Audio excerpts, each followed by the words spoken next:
tudo bem? Estamos novamente aqui, né, para conversar um pouquinho com vocês.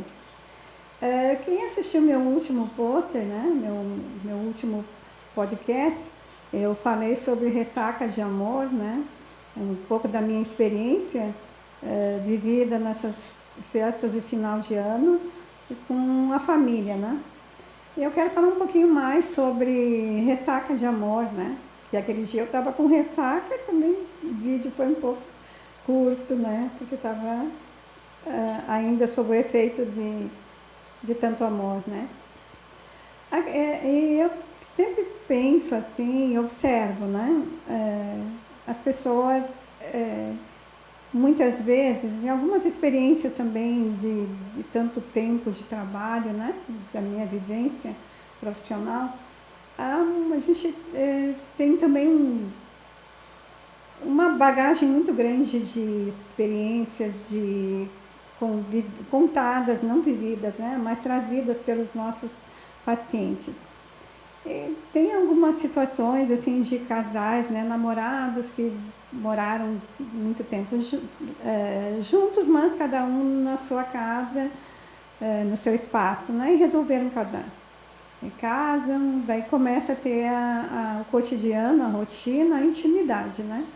Aí que de vez em quando se encontravam, momentos mais leves, né? Sem aquela rotina que implica numa convivência diária. E muitas relações dessas acabam, né? Não se prolongam, acabam em meses, né? A gente também vê muito isso nas histórias dos artistas, né? Gente famosa. E aí a gente fica imaginando assim sobre aquilo que eu chamo ressaca de amor, né? A intimidade, a convivência faz com que a gente comece a ver o outro como ele é realmente, e não como a nossa idealização, né? A nossa projeção de príncipe, princesa, né? E a gente acaba se deparando, como eu gosto muito do Shrek, né? Da história. Então a gente de vez em quando se depara com um Shrek e muitas vezes o homem como a Fiona, né? Não é mais nem a princesa, nem o príncipe encantado, né? É a realidade do cotidiano, do dia a dia, que implica na convivência, né? Cansaço, às vezes a pessoa, um mau humor, o jeito de cada um, né? E aí isso acaba dando muitas vezes um banho de água fria, né? Mas aí chega a queixa, não é mais aquela pessoa que eu imaginava, que eu conheci, ela ou ele, né? A queixa.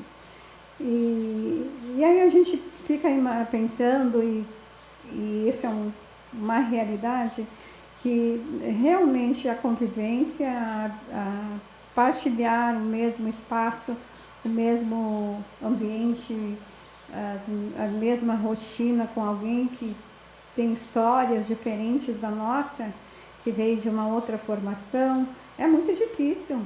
Ela requer principalmente um sentimento maior de amor e principalmente, né, de respeito e de resiliência, né? Muitas vezes saber falar na hora certa ou calar, né, para falar depois, no momento mais adequado. Então, as relações humanas, elas implicam nessas chegadas e partidas, né? Ressacas também. A expectativa que tu coloca muito em cima do outro, né? O outro tem que ser aquilo que eu espero, que ele me complemente, né? E não é bem assim. Eu acho que ninguém complementa ninguém, aliás, preenche vazios de ninguém, né? A gente se complementa e não preenche vazios, né? Então essa compreensão, esse entendimento de o que é conviver com alguém, começa nessa compreensão, né, de que o outro é o outro. Ele traz uma bagagem de história, de vivência, de experiências diferente da minha.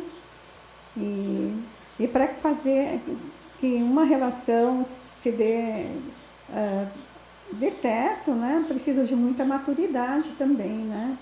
Muita paciência, não se esperar um retorno imediato, né?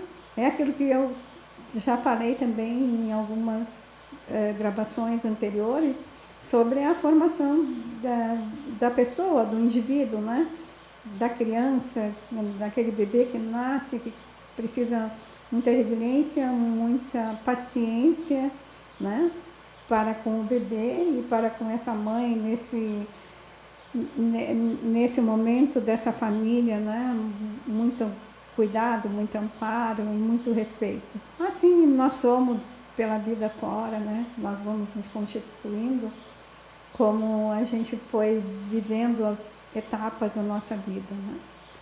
E então essa ressaca de amor, né? Muitas vezes as pessoas, os casais, acham que o amor tá sempre só voltado para o sexo, né? Para a atração pessoal, para a sexualidade, para o sexo, para uma realização. É também.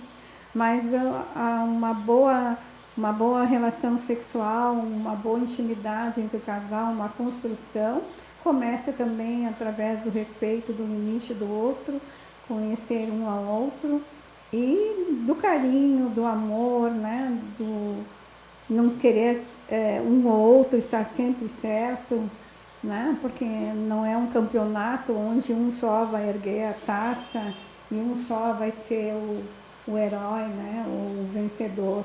Se trata de uma construção conjunta que a taça tem que ser erguida pelos dois, né? O objetivo é chegar os dois nesse pódio, né? Através de uma construção de vida, intimidade, família. Mas nem sempre acontece assim, né? A gente sabe. Somos imperfeitos, somos humanos e, e a gente sempre espera que o outro nos complete, ainda mais que se a gente teve uma fase, uma etapa da vida onde isso não se fez presente.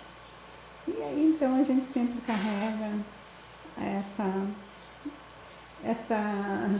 eu digo assim, essa ilusão de que o outro tem que ser, né? Ou o outro é responsável pela minha felicidade e não é. E não é bem assim, né? Os dois acabam juntando cada um dos seus cacos muitas vezes, né? Cada um traz na sua bagagem histórias, cacos, né? De uma relação, de uma experiência que não se fez. Mas se tiver uma busca de querer e um desenvolvimento de uma maturidade, pode se construir, sim. Pode se conseguir uma vida mais feliz, né? A questão também do conviver, viver, né? Implica também um pouquinho de um certo distanciamento. Às vezes eu falo, algumas vezes eu digo para meus pacientes, né, que viver junto é viver só e eles levam um susto, assim, me olham, né? Mas não é viver só separar-se, destruir aquilo que está sendo construído, mas é saber a hora de chegar, é a hora de se retirar dentro desse contexto, muitas vezes emocional, que está ocorrendo, né? Muitas vezes uma divergência de opiniões, né? E saber também que é necessário que cada um também cultive dentro de uma relação marido e mulher algo que complemente ele como pessoa, como indivíduo, né? Buscar um hobby ou fazer algo mais a não ser trabalhar e viver para a família, ter bons amigos, cultivar amizade, né? Buscar se tu gosta de um time, torcer no futebol, a mulher se gosta de literatura, cinema, amigos, né? Vamos conseguir dar um espaço dentro desse espaço individual, coletivo ali, né, da família, mas saber dar espaço para o outro, para que esse outro também se oxigene, que ele venha com mais vontade de estar ali, que tragam coisas novas, né, que troquem, né, com os amigos, amigas, conversa boa, né, novidades, que acrescente para a harmonia e também o crescimento dessa relação. Nesse contexto, eu lembro assim, de uma passagem, o quanto é importante um certo distanciamento. Eu lembro quando eu estava na faculdade, cursando a minha faculdade de psicologia na UBRA, e eu sempre ia de trem, né? E era uma coisa interessante, quem anda de trem, já andou, anda, ou de transporte coletivo, sabe? Em qualquer lugar que tu esteja, né? Alguém sentou do teu lado e cola, qual a nossa primeira reação, né? É nos afastar um pouco, né? Aquela pessoa que não conhece, chega, cola em ti, né? Procura te afastar, dar um certo distanciamento, né? Isso já é algo instintivo nosso, nosso ser humano, essa capacidade de dar um espaço, um tempo, um limite para o outro, né? Então, isso a gente deve pensar sempre e cultivar isso, né, nas nossas relações.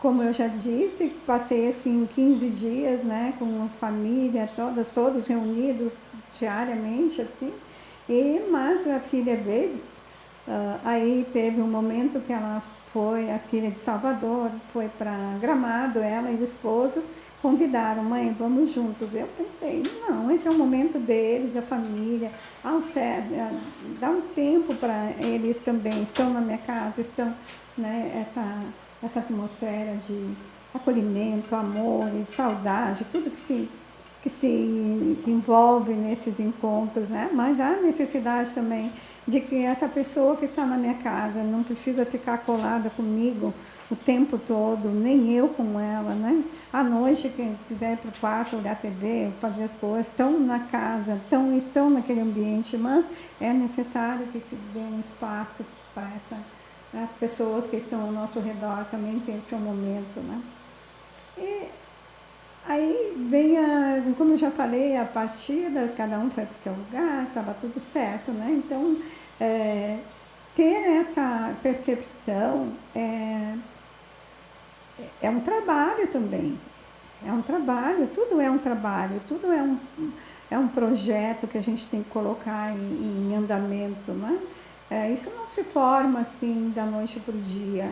Há muitas invasões também, né? Há muitas invasões no privado do outro, né? E isso dentro da família, da própria família, que a gente vê, né? Muitas vezes o filho está lá no quarto, abre-se a porta, né?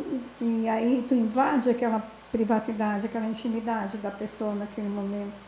É necessário que se bata na porta, ele está dentro do meu meio, dentro da minha casa, mas ele tem direito a uma privacidade.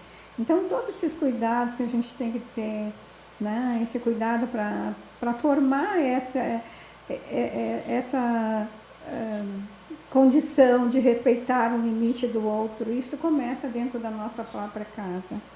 Claro que tem momentos, etapas, né?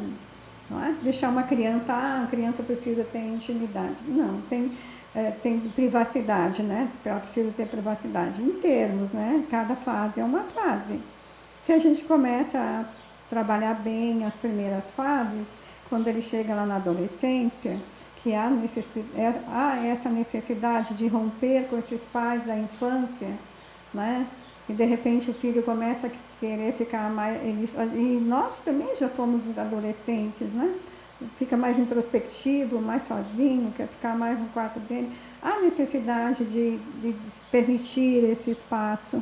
Se a gente fez bem, trabalhou bem essas primeiras fases, né, de confiança, de limite, de confiança, o adolescente vai também saber, né? Se organizar nesse novo momento, que ele está em busca de si mesmo, começa a busca de si mesmo, né? A busca da sua autonomia, não romper com os pais, assim, com briga, com agressão, mas começa até um limite, os pais saber que permitir esse espaço dentro do espaço da família, esse espaço coletivo, mas permitir que esse filho também tenha a liberdade de ter o seu espaço individual lá, no momento no seu quarto. O menino ou a menina, filhos, né? Filhos e filhas. Isso começa a criar adultos seguros, né?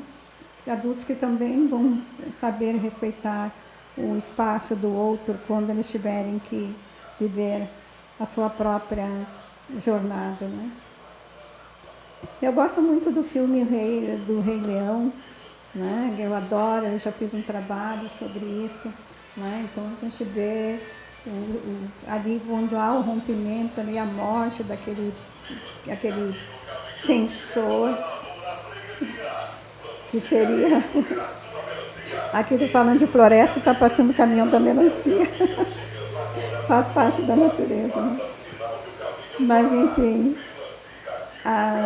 quando o Simba, né, ali representa bem assim, essa parte, quando ele rompe entre aspas, né?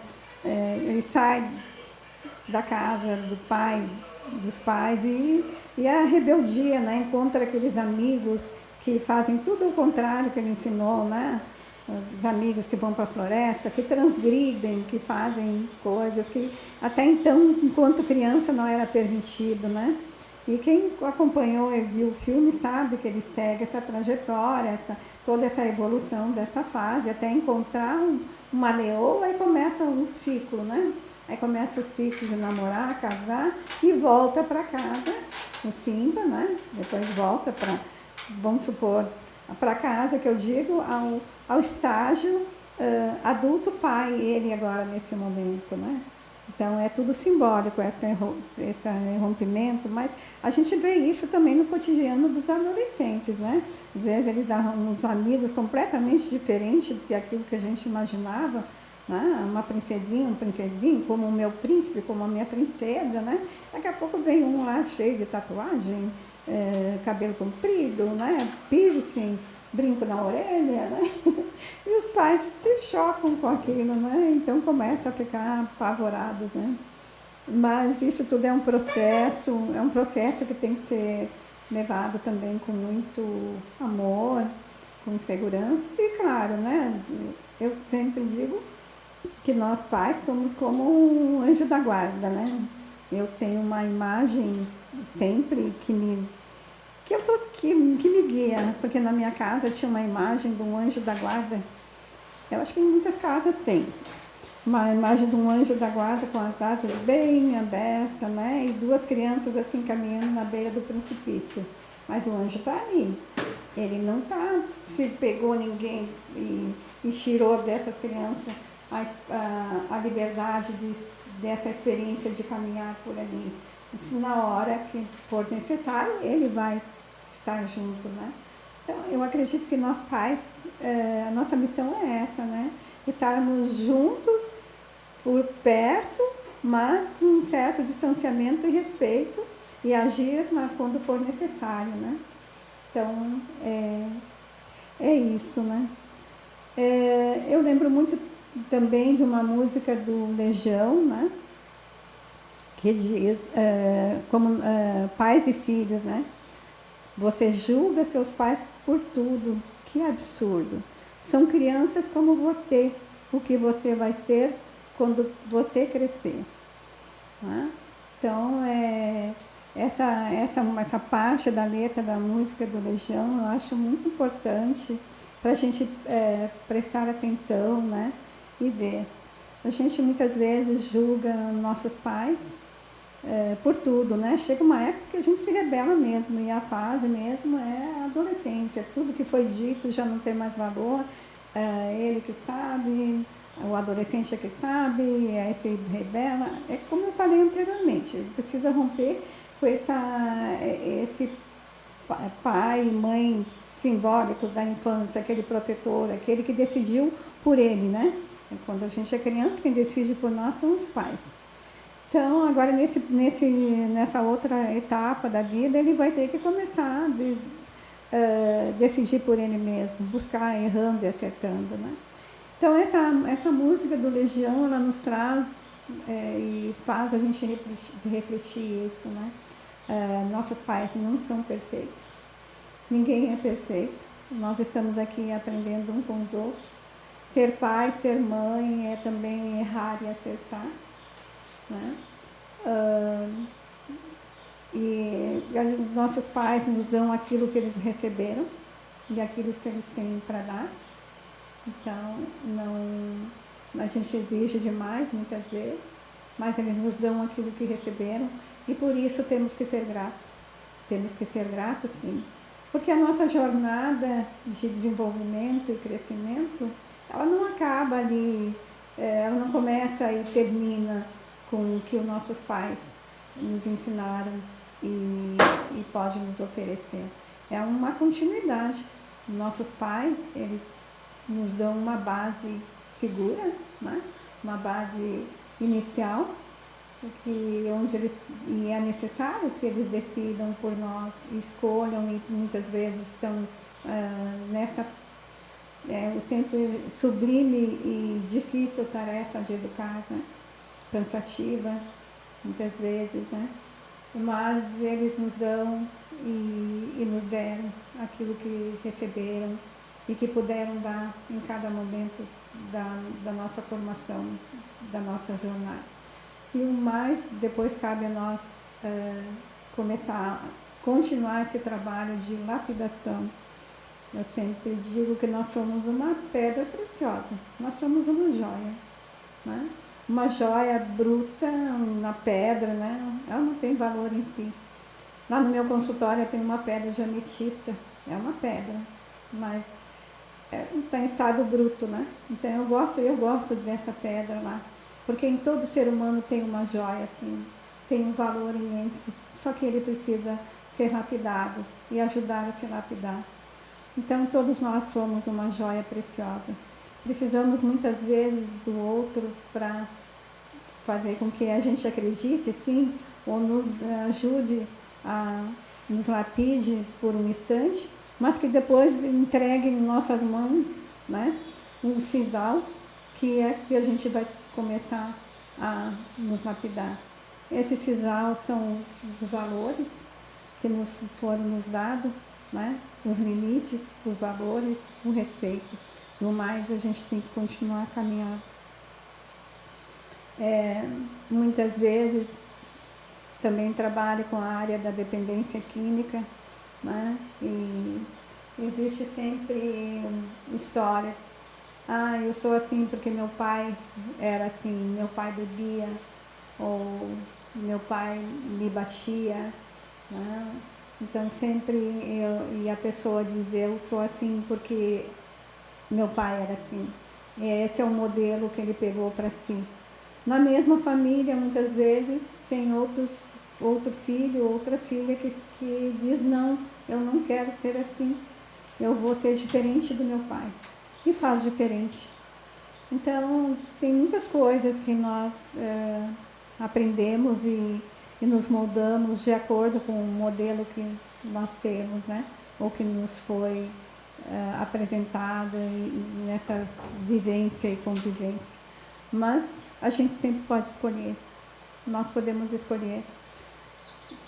Nesse processo envolve muitas coisas, né? Não é só o querer, envolve também o meio, a questão, a educação, o espelhamento, coisas mesmo da nossa genética, que a gente já traz uma bagagem genética, né? Onde o meio ele é determinante. Eu lembro de uma professora minha de neurologia que ela usava um termo assim, muito carinhoso que eu achava. Todos nós temos uma sementinha ali no esperandinho, esperando para ela germinar ou não. Todos nós trazemos na nossa fita, né, no nosso código genético, algo que está ali quietinho, né? Mas que o meio é determinante. Conforme nós estivermos e formos e tivermos sido acolhidos, né, nesse meio, ele vai fazer a diferença. Por isso eu gosto muito de trabalhar com os pais, eu gosto muito de ouvir os pais, eu gosto muito de pessoas que perguntam, porque a pergunta é a coisa mais essencial da vida. Né? Toda boa resposta começa de uma boa pergunta, né? Eu estou aqui falando com você sozinha, porque eu não tenho outro interlocutor, né? Mas quem quiser e tiver vontade e curiosidade de conhecer mais, tem o meu contato, né, no meu podcast, que pode também entrar em contato para poder ter mais alguma coisa a mais que queira ser esclarecido, né? Porque eu não tenho todas as respostas. Que bom que eu não tenho, né? Que bom que a gente não tenha todas as respostas. Senão a gente não busca. E o que faz a gente buscar realmente é a falta. A falta faz a gente buscar. Não existe um animal na natureza, não existe um leão que está saciado, ele não vai caçar. Por que ele vai caçar, né? Se ele está de barriga cheia. Mas quando começa a sentir a falta, a fome, começa a bater, a fazer o que eu sempre digo, assim, de um termo mais popular mesmo, o estômago roncar, né? A gente sente, né? De fome, ele vai levantar e vai ter que ir em busca. E o que faz a gente buscar realmente a falta? A gente não precisa ter tanto medo. Hoje os pais estão com muito medo de dizer não para os filhos. Tem medo, eu não vou frustrar meu filho, eu vou causar um trauma. Mas que criança sem trauma não sobrevive? Quem de nós já não traz na sua bagagem alguns traumas, né? Quem de nós já não ouviu um não bem grande dos pais? Ou até mesmo uma boa chinelada? Quem de nós, né? O que de repente nos deu um choque de realidade e fez, opa, né? Eu estou passando os limites. Ou eu vou ter que parar com isso, senão não vai ter, não vou ter outra chance, não vou ganhar, ou vou ter algum prejuízo com essa minha atitude, né? Então, eu acho que a gente não precisa bater numa criança, lógico, gritar com uma criança também, bater e educar, e gritar, aliás, bater e gritar não educa. Mas temos que ser firmes, sim, não é não. E criança pequenininha não tem como dar um discurso, não, por isso e por isso, ela não vai entender. Né? Ele não tem um pensamento abstrato ainda. E um adolescente, ele já entende. Ele tem que entender que não. E que se ele desobedecer, infringir as regras, ele vai ter que arcar. Alguém, né? Claro, os pais são responsáveis, mas vai haver um prejuízo, vai ter que ter um contraponto. Então, essas coisas do limite, do amor, a criança pede isso. A criança pede isso. Nós já fomos criados, nós fomos gerados dentro de um limite, que é o útero da nossa mãe. Né? Ali o bebê, ele se mexe, se espicha, né? Se impertiga de acordo com o limite que aquele corpo dá para ele. Quando ele não cabe mais ali dentro, está na hora de sair desse espaço, né? É a hora do nascimento. Então, por que nós temos que ter medo de dizer não para um filho, né? O não é que nos reorganiza. O sim pelo sim é falta de comprometimento. Para a gente que é mãe, eu acho que os pais, mãe e pai, dizer não muitas vezes para um filho, que é aquela coisinha maravilhosa, linda, encantadora mesmo que é um filho, né? É encantador mesmo, ele chora, isso toca no coração da gente, mas não é um não com violência, não é um não para derrotar aquela... Não, é um não organizador, um não que organiza. Então, não devemos ter medo de dar esse não. O não é necessário. O não faz muita falta na nossa vida. Uma criança criada sem limite é uma criança que não tem limite. Dentro de casa tem um espaço, pode tudo, mas ela não vai ficar eternamente dentro daquele espaço familiar, dentro daquela casa. Nós temos que preparar nossos filhos para viverem em sociedade, conviver em comunidade, respeitando o outro, né? O outro, as outras pessoas, o limite de cada um. Então, esse distanciamento, essa ressaca de amor, como eu falei inicialmente, e agora para encerrar a minha fala, foi importante, interessante essa experiência que eu vivi e trouxe para vocês, porque quando as minhas filhas todas foram para cada uma para sua casa, seguir a sua rotina de vida, a gente se despediu e eu me dei conta que passei 2 dias que a gente não se ligou. A gente tem um grupo lá, se dá bom dia todos os dias, né? Nós temos um grupo da família, a gente dá bom dia, mas não houve necessidade de gente ligar, porque nós estávamos assim, vamos dizer assim, de uma maneira não pejorativa, mas nós estávamos saciados, infartados, assim, enfarados de amor, né? Assim, nós estávamos assim, nutridos de amor, não havia necessidade de ir em busca desse amor, de caçar, né? E buscar e saber como é que tá. Estava tudo em paz, estava em paz comigo, estava em paz com elas. Então, a gente só busca na falta, como esse meu banner aqui, que eu gosto muito dele, aí a gente tem que correr, né? Buscar nossos direitos e lutar pelos nossos direitos, né? A nossa primeira busca o nosso primeiro contato com o mundo é através da oralidade, como eu já falei nas minhas outros podcasts, é através da oralidade a busca do seio da nossa mãe para buscar o alimento, o leite, né? É a nossa primeira busca ali, em contato com o externo, com o mundo, que depois vai formar os nossos vínculos, né? Com o mundo e com outras pessoas, e conosco mesmo, né? Quando se dá nesse meio, como eu já falei anteriormente, há uma certa fragilidade, eu não digo falta, fragilidade, né? Desse primeiro contato, a gente fica buscando preencher vazios com comida em excesso, né? Com compras em excesso, com todas as compulsões, né? Jogos, sexo, trabalho em demasia, comida, né? A gente vai preencher isso sempre de uma forma que nos traga alguma compensação, né? Dinheiro, né? Pessoas que têm...